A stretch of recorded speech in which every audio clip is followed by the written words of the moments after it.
مال خرچ کرنا انفاق فی سبیل اللہ اس قدر ضروری ہے.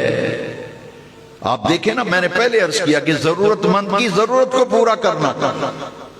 جب ہم ضرورت مند کی ضرورتوں کو پورا نہیں کر رہے، سگا بھائی دعائی کے لیے ترس رہا ہے، ماں باپ کی آپ خدمت نہیں کرتے، سجن اور یاروں پہ خرچ کر رہے ہیں، کیا قیامت کے دن نہیں پوچھا جائے گا کہ سب سے زیادہ حق تو ماں باپ کا تھا، بھائی کا حق تھا، بہن کا حق تھا، رشتہ دار کا حق تھا، ان کو دیا نہیں دیا؟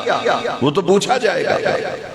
اس لیے حضرت عثمان غضب بڑے غور سے یہ نکتہ آج سنیں. پچھلے جمعے اگرچہ میں بیان کر چکا ہوں مگر اس پہ آپ نے توجہ نہیں دی تھی. جب بیان کرنے والا بیان کرتا ہے تو معلوم ہو جاتا ہے کس چیز کو آپ پک کر رہے ہیں، کسی کو نہیں کر رہے.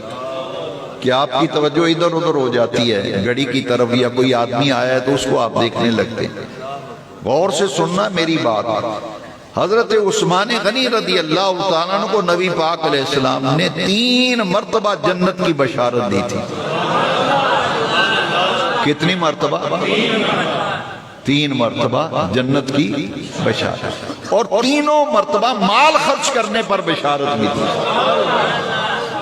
کوئی مجھے دکھا دے کہ نمازیں پڑھنے کی عثمان تو زیادہ نمازی ہے اس لیے تجھے جنت ہے، عثمان تم نے روزے زیادہ رکھے ہیں تو جنتی ہے.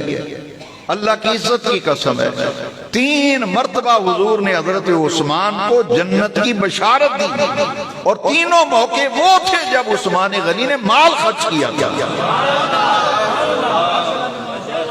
اس سے اندازہ لگائیں کہ انفاق فی سبیل اللہ کی کتنی فضیلت ہے.